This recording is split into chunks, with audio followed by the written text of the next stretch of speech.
قالوا ربنا الله ثم استقاموا فلا خوف عليهم ولا هم يحزنون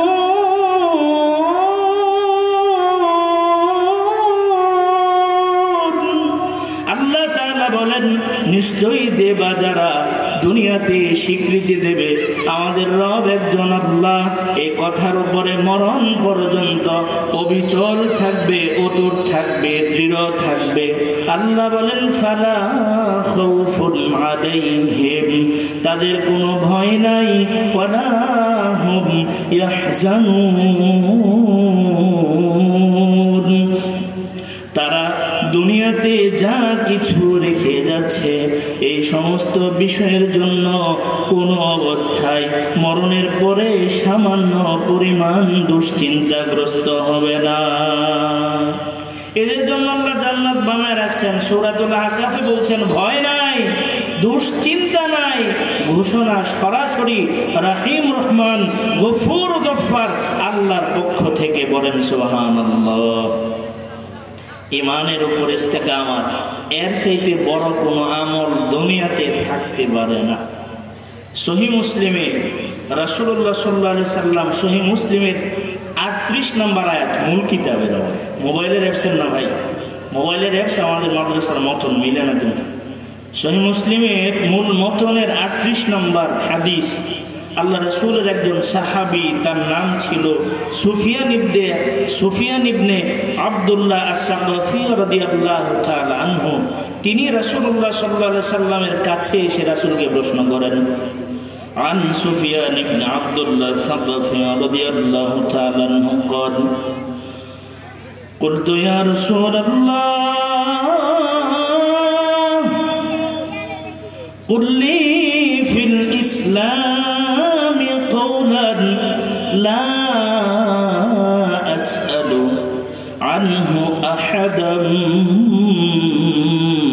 بعدك وفي رواية لا أسأل عنه أحدا غيرك। আব্দুল্লাহ ইবনে সুফিয়ান ইবনে আব্দুল্লাহ সাকাফি রাদিয়াল্লাহু তাআলা আনহু বলেন, আল্লাহর রাসূল, আমার একটা প্রশ্ন আছে পয়গম্বর নবী গো, কুল্লি ফিল ইসলামি কওলান, ইসলামের ব্যাপারে এমন একটা তথ্যবহুল দিক নির্দেশনা আমারে দিয়ে দেন, যে দিক নির্দেশনা অত্যন্ত তথ্যবহুল, তাৎপর্যপূর্ণ, গুরুত্বপূর্ণ, এমন একটা কথা আমারে জানায় দেন। লা আসআলু আনহু আহাদান বা'দাক ওয়া ফি রিওয়ায়াতিন লা আসআলু আনহু আহাদান গায়রাক। নবী গো, এমন একটা কথা আমার এই ইসলামের ব্যাপারে জানায় দেন, যে কথাটা আপনাকে প্রশ্ন করার পরে, আপনার থেকে জানার পরে, আপনার মরণের পরে, আপনার ওফাতের পরে, আপনার ইন্তেকালের পরে আর কোনো মানুষের কাছে ইসলামের ব্যাপারে, ইসলামের মৌলিক তথ্যের ব্যাপারে, ইসলাম এবং দ্বীনের মৌলিক বিষয়ের ব্যাপারে আর কোনো মানুষের কাছে দ্বিতীয়বার আমি সুফিয়ান ইবনে আব্দুল্লাহ সাকাফিরে দ্বিতীয়বার দুনিয়াতে আর কোনো প্রশ্ন না করতে হয়, এমন একটা বিষয় আমার এই তথ্য দেয়া দেন। সরকারে দু আলম বলেন, আব্দুল্লাহ কুল আমানতু বিল্লাহ সুম্মা ইসতাকিম। আব্দুল্লাহ, দুনিয়াতে যতদিন বেঁচে থাকবে প্রথম দিন স্বীকৃতি দিয়ে দাও, আমানতু বিল্লাহ, আমি আল্লাহর উপরে ঈমান আনলাম। এই কথা বলার উপরে আল্লাহর উপরে ঈমান আনার উপরে, এই ঈমানের উপরে মরণ পর্যন্ত অবিচল থাকবে, অটুট থাকবে, দৃঢ় থাকবে, স্থির থাকবে। পৃথিবীর কোনো পরাশক্তি তোমারে আল্লাহর প্রতি ঈমান থেকে চুল পরিমাণ যেন সরাইতে না পারে।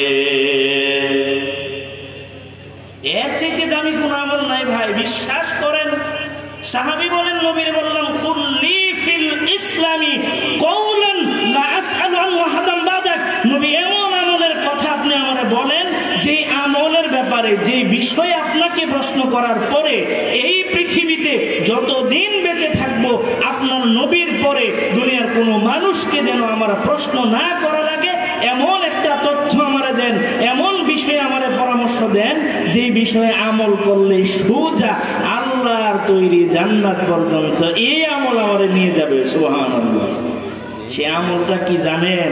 রাসূল তো বলছে, কুল আমানতু বিল্লাহ সুম্মা ইসতাকিম। তুমি বলো যে আমি আল্লাহর উপরে ঈমান আনলাম, আল্লাহ ছাড়া কাউকে মানি না, আল্লাহ ছাড়া কোনো কিছুতে বিশ্বাস করি না, আল্লাহ ছাড়া কারো কাছে মাথা ঝুঁকাই না, আল্লাহ ছাড়া পৃথিবীর কোনো বড় শক্তি, পৃথিবীর কোনো বাতিল, পৃথিবীর কোনো রক্ত চক্ষুকে আমি ভয় পাই না, ভয় পাই একজনকে, তিনি হলেন রাজা ধীরাজ আল্লাহ।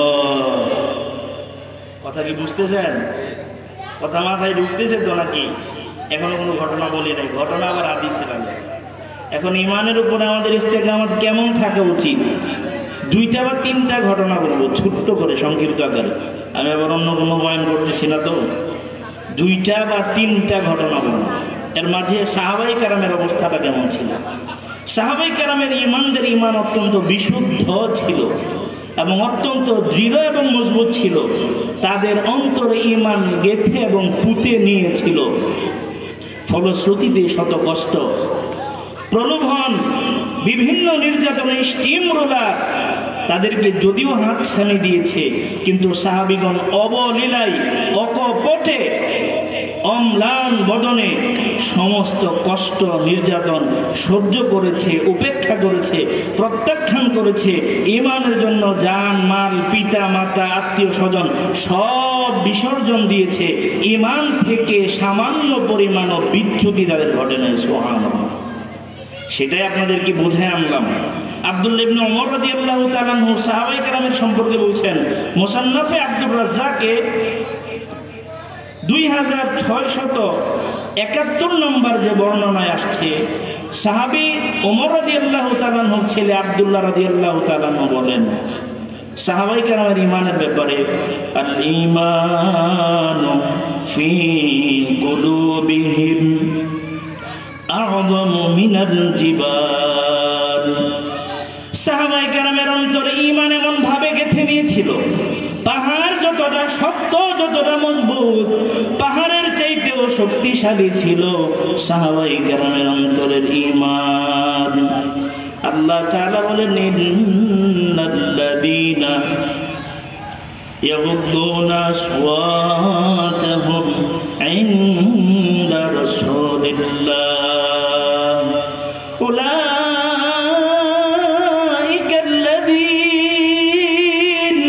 আল্লাযীনা ইমতাহানাল্লাহু কুলুবাহুম লিত্তাকওয়া।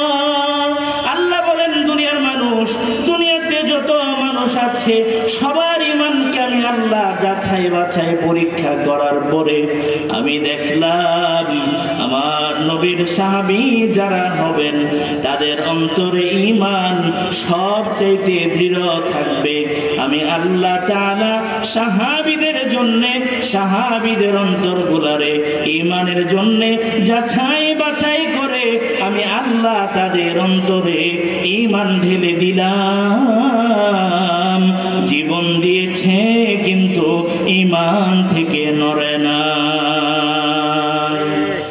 সাহাবায়ে কেরাম এমন ছিলেন। ঘটনা নাম্বার 1, লম্বা করা যাবে না। ঘটনা নাম্বার 1, ঘটনা কোত্থেকে বলছি? তারিখে দিমাশক 20 নম্বর খণ্ডের 331 নম্বর পৃষ্ঠায় ঘটনাটা আসছে। ঘটনাটা বানানো নয়, কিন্তু এটা আবার সহিহ বুখারীতেও আসছে, মুসলিমেও আসছে। ঈমানের উপরে ইস্তেকামত থাকার একটা ঘটনা। আশারে মুবাশশারার সাহাবী সরকারে দু আলম, লক্ষাধিক সাহাবীদের মাঝে গনে গনে 10 জন সাহাবীরে সরাসরি ডিরেক্টলি জান্নাতি বলে ঘোষণা দিয়েছিলেন। নবীর সামনে সাহাবায়ে কেরাম বসা ছিল। আল্লাহর রাসূল আঙ্গুল ইশারা করে বলেন, সাহাবীরা রে, আবু বকর ফিল জান্নাহ, ওমর ফিল জান্নাহ, উসমান ফিল জান্নাহ, আলী ফিল জান্নাহ, তালহা ফিল জান্নাহ, জুবাইর ফিল জান্নাহ, সাআদ ফিল জান্নাহ, সাঈদ ফিল জান্নাহ, আব্দুর রহমান ইবনে আউফ ফিল জান্নাহ, আবু উবাইদা ইবনুল জাররাহ ফিল জান্নাহ। সুবহানাল্লাহ।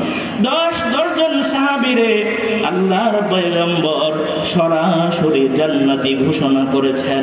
আঙ্গুলে ইশারা করে করে বলেছেন আবু বকর জান্নাতি, ওমর জান্নাতি, উসমান জান্নাতি, আলী জান্নাতি, তালহা জান্নাতি, জুবাইর জান্নাতি, সাআদ জান্নাতি, সাঈদ জান্নাতি, আব্দুর রহমান ইবনে আউফ জান্নাতি, আবু উবাইদা ইবনুল জাররাহ জান্নাতি। পড়েন না সুবহানাল্লাহ। নবী যারে জান্নাতি দুনিয়াতে ঘোষণা করেছেন, তার জান্নাতের পথে আর কোনো বাধা আছে কি? কোনো বাধা নাই, কোনো বাধা নাই। আরে নবী তো এমন নবী, হ্যাঁ বললে হ্যাঁ হয়, না বললে না হয়। নবী বলছে তো সরাসরি আল্লাহ তাআলা এটা কবুল করে নিছেন, আর নবী না বুঝে বলেন নাই। আল্লাহ বলার পরে নবী বলছেন ওয়া ইয়ানতিকু আনিল হাওয়া ইন হুয়া ইল্লা ওয়াহয়ুন ইউহা। আমার আপনার নবী তো এমন নবী, নবী নিজের থেকে বানায় কোনো কথা বলেন না। নবী যা বলেন আল্লাহর পক্ষ থেকে সরাসরি প্রত্যাদেশ মেসেজ পাওয়ার পরে আমার আপনার নবী সেই কথাটা মানুষের সামনে বলেছেন। আল্লাহর ইশারা ছাড়া, আল্লাহর নির্দেশনা ছাড়া আমার আপনার নবীর জবান দ্বারা একটা কথাও বের হয় না। সুবহানাল্লাহ। সেই নবী জান্নাতি বলছেন তো জান্নাতি। এই 10 জন সাহাবীর মাঝে একজনের নাম ছিল সাআদ ইবনে আবি ওয়াক্কাস রাদিয়াল্লাহু তাআলা আনহু।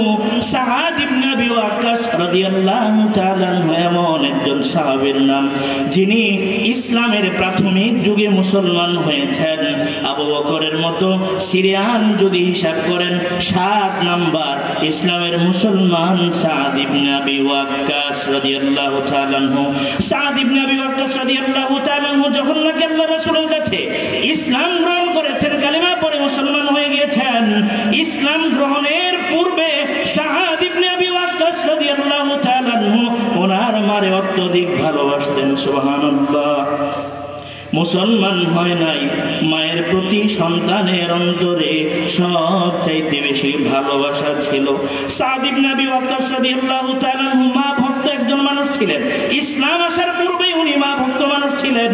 ইসলাম যখন নাকি গ্রহণ করলেন, ইসলাম গ্রহণ করার সংবাদ যখন নাকি তার অসুস্থ বয়োবৃদ্ধা মায়ের কানে গিয়ে পৌঁছলো, তোমার সন্তান তো মুহাম্মদের দিন গ্রহণ করে বেদিন আর বদ্দিন হয়ে গেছে। নাউজুবিল্লাহ। ইসলাম আসার পরে যারা নাকি মুসলমান হইতো, আরবের মানুষগুলো বলতো মুহাম্মদের কাছে যারা নাকি ইসলাম গ্রহণ করেছে তারা দিন বিমুখ হয়ে গেছে, তারা উলঙ্গ হয়ে দেব দেবীর পূজা করা, মূর্তিগুলার পূজা করাকে ইবাদত মনে করত, ইসলাম গ্রহণ করারে বদ্দিনী মনে করত। তার মায়ের কাছে সংবাদ আসলো, তোমার সন্তান সাআদ তো বদ্দিন হয়ে গেছে, মুহাম্মদের ধর্ম গ্রহণ করেছে, বাপ দাদার কপালে চুনকালি লেপে দিয়েছে। ও সাআদের মা, তুমি তোমার সাদকে ফিরাও, অন্যথায় তোমার বংশে চুনকালি পড়বে। সাআদ রাদিয়াল্লাহু তাআলা আনহুর মা ভাবলেন, সন্তান যেহেতু আমি মারে অত্যধিক ভালোবাসে, মহব্বত করে, অতএব সন্তানকে হয়তো ফেরানো সম্ভব হবে। সাআদ রাদিয়াল্লাহু তাআলা আনহুর মা সাআদ রাদিয়াল্লাহু তাআলা আনহু যখন নাকি বাড়ি আসলেন, সাআদ রাদিয়াল্লাহু তাআলা আনহুকে দেখে দেখে বলেন, সাআদ রে, তুমি নাকি মুহাম্মদের দিন গ্রহণ করে বদ্দিন হয়ে গেছো। সাআদ রাদিয়াল্লাহু তাআলা আনহু দ্ব্যর্থহীন কণ্ঠে ঘোষণা দিলেন, হ্যাঁ হ্যাঁ, আপনি যা শুনেছেন যথার্থ শুনেছেন, আপনি যা শুনেছেন সত্য শুনেছেন, আপনার কাছে যে বলেছে সত্য বলেছে। আমি বদ্দিন হয় নাই, কুফরি থেকে ঈমানে ঢুকলাম, শিরিক থেকে ইসলামে ঢুকলাম, ইসলামের ছায়া তলে আশ্রয় নিয়ে নিজের জাহান্নাম থেকে বাঁচাইলাম। এবার সাআদ রাদিয়াল্লাহু তাআলা আনহুর মা বলছেন, বাবারে বলো কি, হায় হায় তুমি এটা কি করেছো, তোমার বাপ দাদার কপালে চুনকালি লেপে দিয়েছো।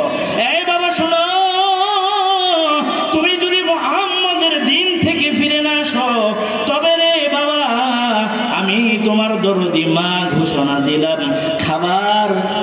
খাবার যা আছে খাদ্য পানি সব কিছু আমি বন্ধ করে দেব। অসুস্থ মানুষ ঔষধ সেবন পর্যন্ত বন্ধ করে দেব।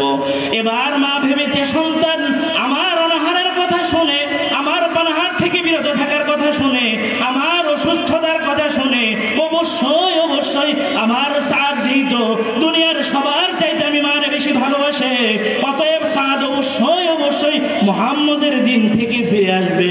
সাদ রাদিয়াল্লাহু তাআলা আনহুর অন্তরে ঈমান এমন দৃঢ় হয়েছিল, ঈমানের উপরে এমন অবিচলতা অর্জন করেছিলেন। সাদ রাদিয়াল্লাহু তাআলা আনহু মাকে দ্ব্যর্থহীন কণ্ঠে ঘোষণা করে দিলেন, মা গো লা তাফআলি ইয়া উম্মি, হে আমার দরদি মা, হাতে পায়ে ধরে বলে আপনি এমনটা করবেন না। কিন্তু তার মা কোনোভাবেই শোনে না।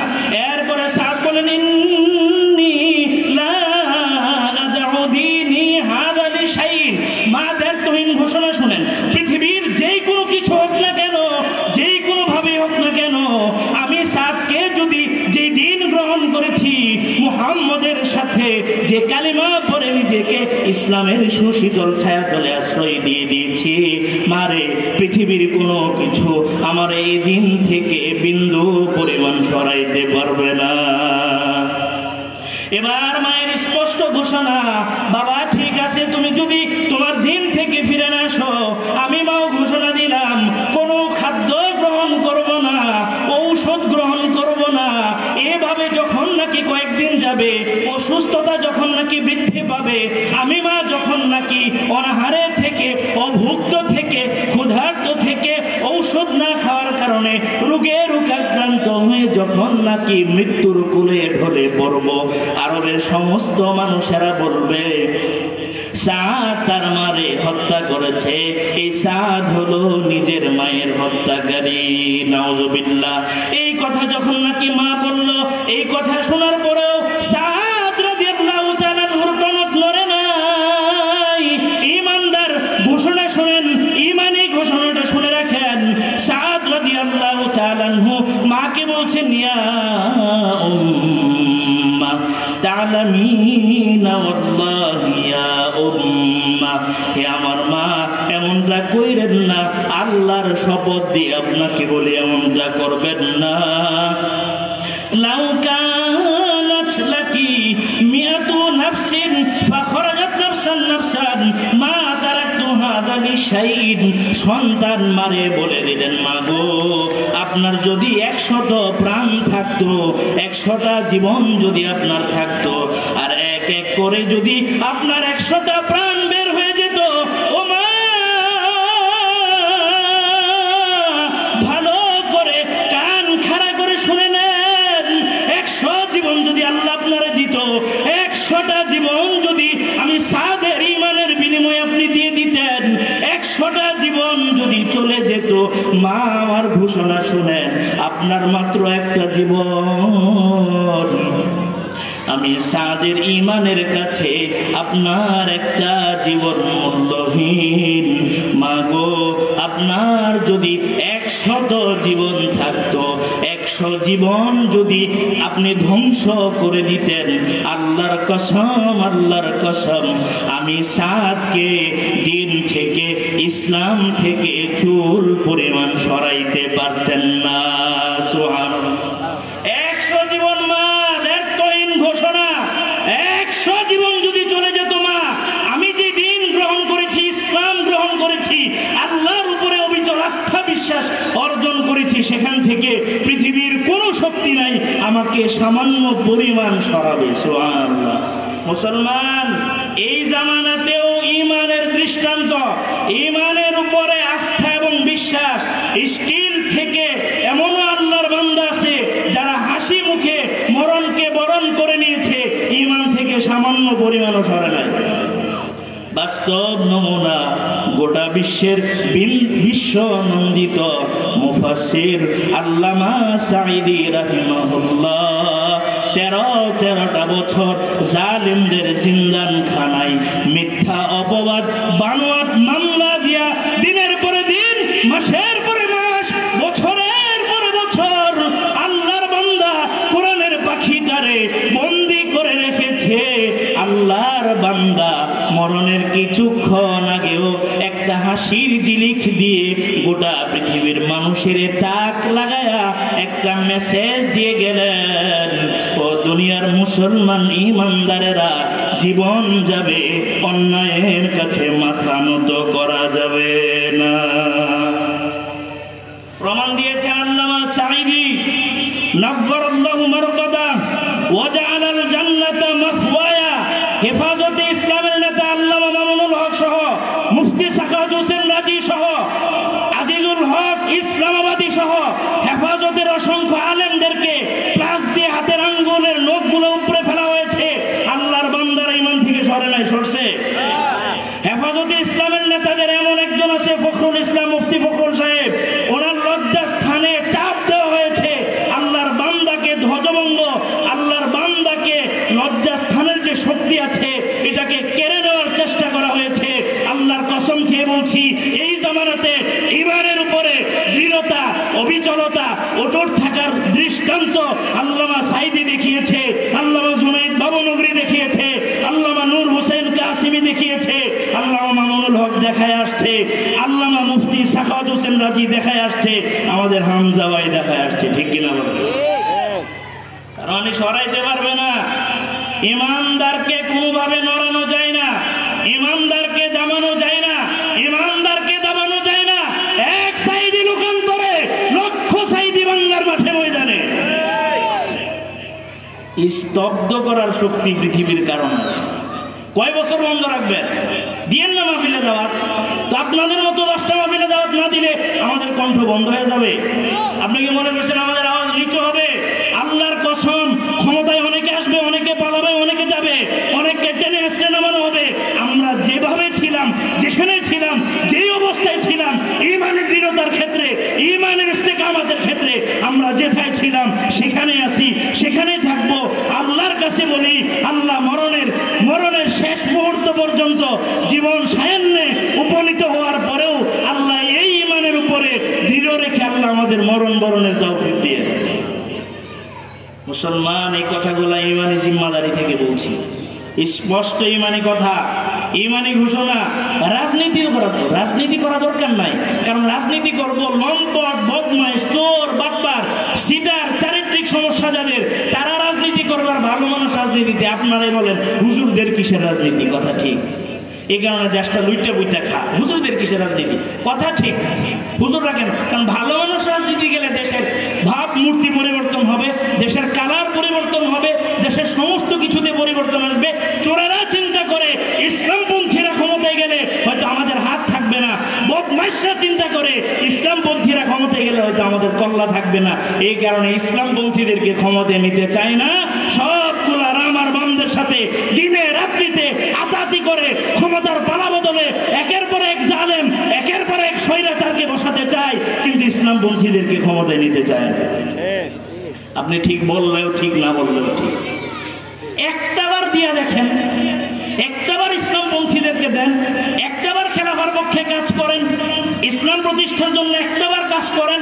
এরপরে যদি আপনাদের মনে চায় যে না, আমরা ইসলামপন্থীদেরকে দেব না, তারা গিয়ে লুটতরাজ করে, দুর্নীতি করে, খুন খারাপে করে, দাঙ্গা হাঙ্গামা সৃষ্টি করে, মানুষে মানুষে ভেদাভেদ প্রভেদ সৃষ্টি করে, আমরা এদেরকে ক্ষমতায় কেন বসাবো? ক্ষমতায় তো দিয়া দেখলেন না। 54 বছর স্বাধীনতার ইতিহাসে কোনো আলেমকে আমরা প্রধানমন্ত্রী পাই নাই, কোনো প্রেসিডেন্টকে আমরা আলেম হিসাবে পাই নাই দেশে। এবার চোখে একটা স্বপ্ন জাগে, যদি এবার হয়, স্বপ্ন দেখা যাবে তো নাকি? স্বপ্ন দেখা যাবে না এটা? যদি হয়, যদি ইসলামপন্থীরা যদি প্রধানমন্ত্রী হয়ে যায়, যদি প্রেসিডেন্ট হয়ে যায়, আল্লাহ চাইলে সব সম্ভব। বাংলাদেশের মানুষ এই কথা যদি আগে বিশ্বাস নাও করতো, 5 আগস্টের পরে সবাই বিশ্বাস করে। সবাই বিশ্বাস করে না? 5 আগস্টের পরে আল্লাহ ধরে না, ধরলে আল্লাহ কোনোভাবে ছাড়ে না। এমন অবস্থা হয় বিচারপতি মানে কলা পাতার মধ্যে উঠতে থাকে, বিচারপতি মানে কলা পাতার উপরে শুয়ে থাকে, গলার মধ্যে রশি লাগানো থাকে, মানুষের কাছে মাপ চা, আমার মাপ করে দাও। সুপ্রিম পাওয়ার ছিল তার, কিন্তু আল্লাহ কোথায় নিল? কোত্থেকে আল্লাহ ঠেলা দিয়ে, লাঠি দিয়ে আল্লাহ কলা পাতার মধ্যে চোরের মতো শোয়া রাখছে। স্পষ্ট এখানে অনেক বার্তা আসে। আমরা রাজনীতির কথা মাহফিলে বলি, আপনার মন চাইছে আপনি যা ইচ্ছা তাই করে, কিন্তু আমাদের দাওয়াতি কাজ তো আমরা করবই। দাওয়াত তো আপনার কানে পৌঁছে দিতে হবে। আল্লাহ তাআলা আমাদেরকে ঈমানের উপরে ইস্তেকামাত থেকে, ঈমানের উপরে দৃঢ় থেকে আল্লাহ আমাদেরকে আরো আছে সম্ভব আর বলে 10 মিনিট আছে, আলহামদুলিল্লাহ 5 মিনিট বলে আরো আছে।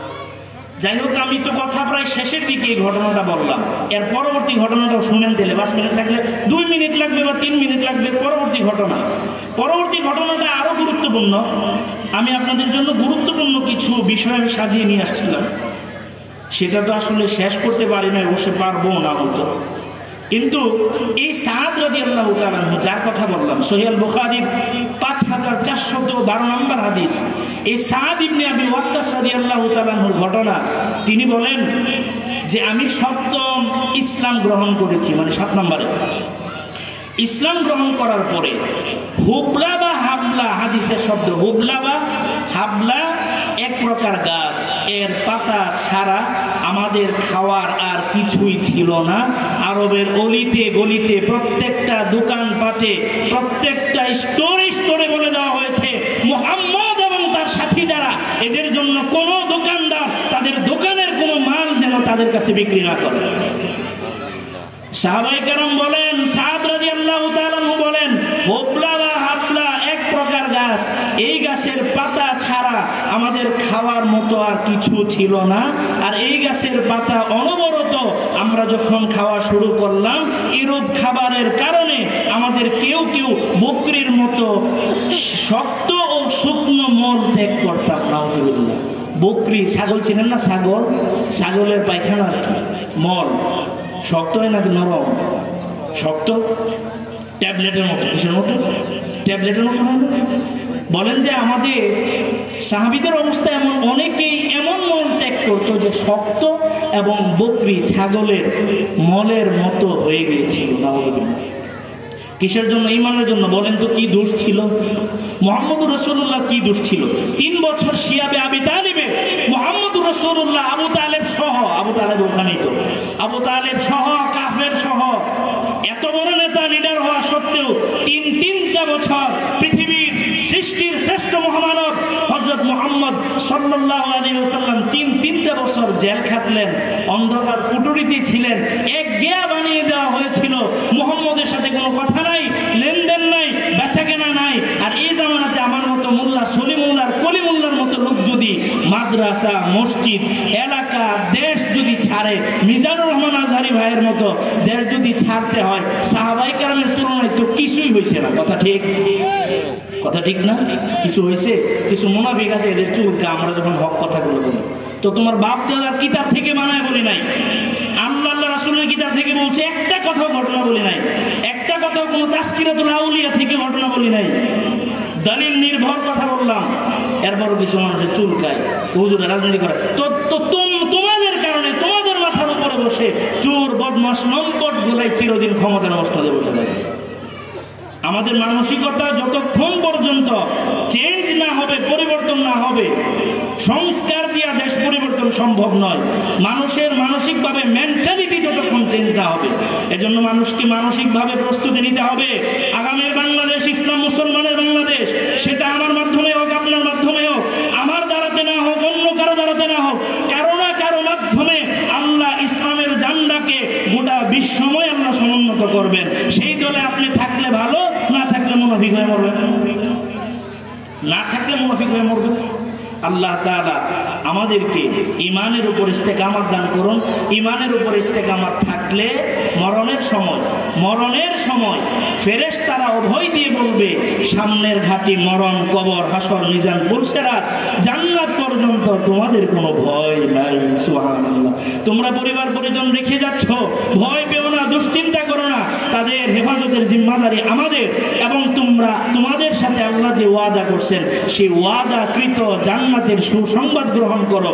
দুনিয়াতে আমরা তোমাদের বন্ধু ছিলাম, মরার পরেও জান্নাতে ঢোকা পর্যন্ত আমরা তোমাদের বন্ধু হয়েই থাকবো। সুবহানাল্লাহ। আর জান্নাতে যাওয়ার পরে তোমাদের মনে যা চাইবে, তাফসিরে মাযহারিতে রাসূলের হাদিস নিয়ে আসছেন, কোনো মানুষ যদি জান্নাতে সন্তান চায়, সন্তান জন্মের অভিপ্রায় বা ইচ্ছা যদি করে, আল্লাহ রাসূল বলছেন জান্নাতে চাইতে দেরি হবে, সন্তান পেটে ধারণ, প্রসব, দুগ্ধদান, যাবতীয় কিছু যৌবনে পদার্পণ মিনিটে না নিমিষেই হয়ে যাবে। সুবহানাল্লাহ। সেই জান্নাতে আল্লাহর পক্ষ থেকে ক্ষমাশীল দয়ালু আল্লাহর পক্ষ থেকে ওই সমস্ত মানুষের জন্য স্পেশাল মেহমানদারের ব্যবস্থা আছে যারা নাকি স্বীকৃতি দিয়ে বলে যে লা ইলাহা ইল্লাল্লাহ, নৌকার মাঝি তুই আল্লাহ। ঠিক, লা ইলাহা ইল্লাল্লাহ, ধানের শীষের মালিক তুই আল্লাহ। এই স্লোগান না ভাই, লা ইলাহা ইল্লাল্লাহ, আমার হায়াত মত, জীবন জীবিকা, সুস্থতা অসুস্থতা, দুনিয়ার সমস্ত কিছুর মালিক আপনি আল্লাহ। স্বীকৃতির সিস্টেম বলছেন তো, মাইকে অ্যানাউন্স হয়তো এই কারণে আমরা বললাম আর কি, বানায় বলি নাই। নির্বাচনের সময় এলে শুনছি বহু, লা ইলাহা ইল্লাল্লাহ, নৌকার মাঝি তুই আল্লাহ, লা ইলাহা ইল্লাল্লাহ, ধানের শীষের মালিক তুই আল্লাহ। এই স্লোগানগুলো ইমান স্লোগান না, ইমানের সাথে ঠাট্টা বিদ্রুপের স্লোগান। আল্লাহ তাআলা আমাদের সুবুদ্ধির উদয় আল্লাহ করুন। আগেও বলে আসছিলাম যেমন, এখনো বলছি তেমন, আল্লাহর কসম জীবনের সর্বশেষ আওয়াজ যতক্ষণ কণ্ঠে বের হবে ততক্ষণ পর্যন্ত ইমানের কথা বলবো, আল্লাহর উপরে অবিচল বিশ্বাস আস্থার কথা বলবো। এই কথা বলতে গিয়ে যদি আমার প্রাণ দিতে হয়, একবার নয়, যদি লক্ষবার আল্লাহ আমারে প্রাণ দিত, লক্ষবার আমি প্রাণ দিতে রাজি আমি ছিলাম। আপনি টের পান না? 5 বছর আগে যেমন দেখছেন এখনো তেমনই আছি। আওয়াজ 7 বছর আগে যেমন ছিল এখনো তেমন। 20 বছর যদি আল্লাহ হায়াত দেয়, 20 বছর পরে আওয়াজ তেমনই পাবেন। আপনি ভাববেন না যে হুজুর অবস্থার পরিবর্তন দিকে বেড়াগিরি দেখায়। সব সময় আমরা বেড়া ছিলাম, আমরা সব সময় বেড়া ছিলাম। যে লোক খেলতারায় সব মাঠেই খেলতারায়, যে খেলোয়াড় সব সময় সে ভালো খেলতে পারে। কথা কি বুঝাইছে? আল্লাহ তাআলা আমাদেরকে ঈমানের উপর ইস্তেকামত থাকার তৌফিক দিন। তিন জিনিস দ্বারা ঈমানের মজা পাইবেন। বলেন তো কয় জিনিস? বানায় বলি নাই, সহিহ মুসলিমের 34 নম্বর হাদিস। 3 জিনিস: আল্লাহর উপরে ঈমান, আল্লাহকে রব পায় সন্তুষ্ট, ইসলামকে দিন পায় সন্তুষ্ট, আর নবীকে, আমাদের নবীকে সর্বোত্তম আদর্শ পায় সন্তুষ্ট। তো আমার ঈমান যাকা, তো আমার ঈমান, ঈমানের স্বাদ পাইবেন। আল্লাহ আমাদেরকে আল্লাহর উপরে সন্তুষ্ট, ইসলামকে জীবন ব্যবস্থা হিসাবে পেয়ে খুশি, নবীকে জীবন আদর্শ হিসাবে পেয়ে, আল্লাহ রাসূলকে আমাদের সর্বোত্তম আদর্শ হিসাবে পেয়ে আমরা সন্তুষ্ট থাকার আল্লাহ তৌফিক দান করুন। ঈমান ইস্তেকামত আল্লাহ দান করুন, আমিন। ওয়া আলাইনা ইল্লাল বালাগ। আল্লাহ তাআলা আমাদের সকলকে মাহফিলে দ্রুত আসার তৌফিক দিন। আমরা কান্দুলিয়াতে যত কোরআনের হাফেজ আলেম হয়েছে তাদের জন্য সম্মাননার ব্যবস্থা, এটা আপনাদের এলাকার জন্য গর্বের, সম্মানের। এর চাইতে বড় সম্মান কিছু হতে পারে না। যারা নাকি কোরআনওয়ালাদেরকে, কোরআন প্রেমিকদেরকে, কোরআনের সাথে যাদের সম্পর্ক, এদেরকে সম্মান দেয়, এর চাইতে বড় সম্মান আর কিছু হতে পারে না। আপনারা সবাই সমস্ত কাজ থেকে ফারেক হয়ে দ্রুত চলে আসেন। আসার পর আমরা কিন্তু তাদেরকে সম্মাননা পাগড়ি পরিয়ে দেব, ক্রেস্ট ইনশাআল্লাহ তাদের হাতে তুলে দেব। আমরা মাইকের আওয়াজ যারা শুনতে পাচ্ছেন সবাই অতি দ্রুত এশার নামাজ এখানে এসে পড়েন অথবা মসজিদে পড়ে দ্রুত চলে আসেন। আল্লাহ তাআলা আমাদেরকে মাহফিলের শেষ পর্যন্ত থাকার তৌফিক দান করুন, আমিন। আসসালামু আলাইকুম ওয়া রাহমাতুল্লাহ। সুবহানাকাল্লাহুম্মা ওয়া বিহামদিক, আশহাদু আল্লা ইলাহা ইল্লা আনতা, আস্তাগফিরুক ওয়া আতুবু ইলাইক।